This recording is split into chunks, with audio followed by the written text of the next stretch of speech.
E a nossa entrevista exclusiva do Revista Combate é com o campeão do UFC, Cris Weidman. Hi, how you doing?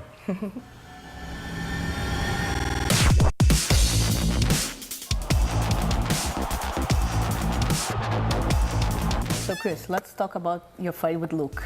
Right? What do you expect of this fight? No, I have a lot of respect for Luke. I think he's a really talented guy who's well-rounded in everything.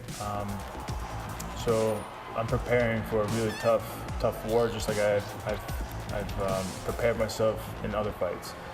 I've seen guys who were better at wrestling. I've seen guys who are better at stand-up. I've seen guys who are better at jiu-jitsu. So there's nothing that he's going to do that's really going to surprise me.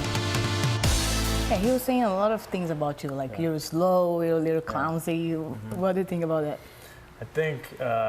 I think a lot of it is projection. I think a lot of stuff he's saying is insecurity that he sees in himself, and he's projecting his thoughts about himself onto me. Because when I watch him, I see the things that he's saying about himself, and I'm not calling him out on it. I have respect for him as a fighter. It comes down to who's the smarter guy that night, who can outsmart the other guy and deceive. And I feel like that's what separates me from the rest of the division, is that. What changed on you once first you faced Anderson Silva to get the belt till now?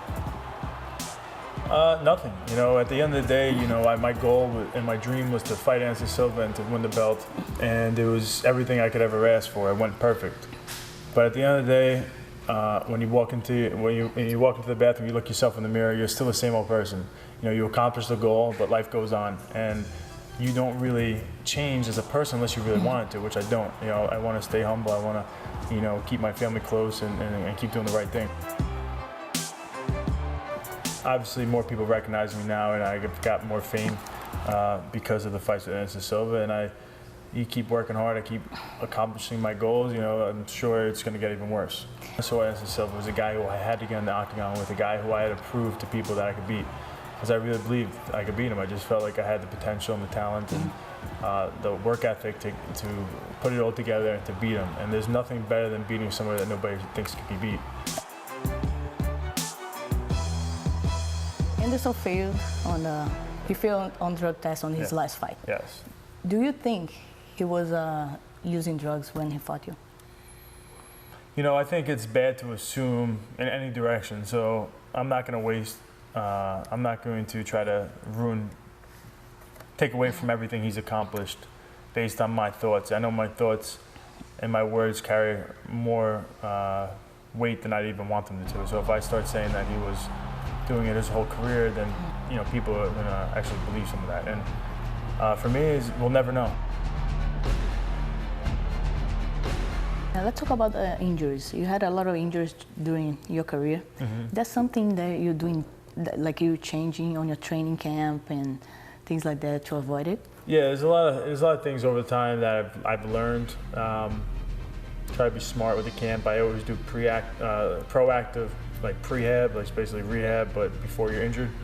So I do a lot of that, and just I only really go with guys I trust. I go, as being a champion now over 2.5 years, pretty much. Like even just being in the UFC, there's always everyone who wants to attack you and see how they do with you, and there's a lot of uncomfortability when that happens. Guys will stress in certain positions. They shouldn't stress in. They want to go home and tell their girlfriend they had a good day. Chris Weidman. So I train with people that like I could trust that their egos aren't too big, that they would push a situation where someone could get ultimately hurt.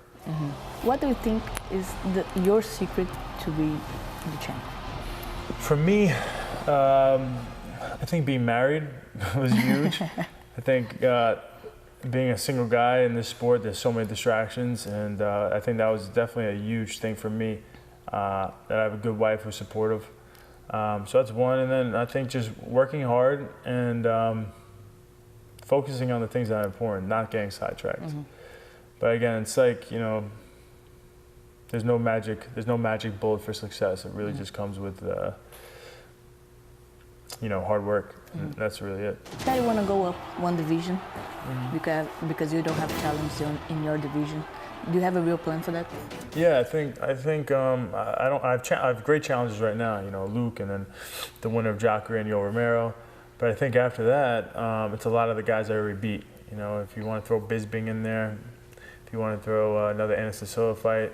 But other than that, I feel like Vitor Belfort's fight. Like, other than that, I just don't know if there's that many guys coming up that sparks crazy interest. I want to fight guys that people think I can beat. I want to fight guys that people think can beat me. And I'm not going to get super excited for fights that I'm supposed to just dominate a guy. And beat them, then I'll move on and probably go to 205. Chris, thanks a lot. Yes. You know, great interview. It's nice talking to you. Thanks for coming down. Can you send a message for your Brazilian fans? Brazilian fans, I'm not the Brazilian killer, I'm the Brazilian lover. Love you guys. Obrigado. Hope you guys enjoy watching me fight. And remember, we're all on the same team at the end of the day. Join the team. And still, the undisputed UFC middleweight champion of the world, Cris Weidman.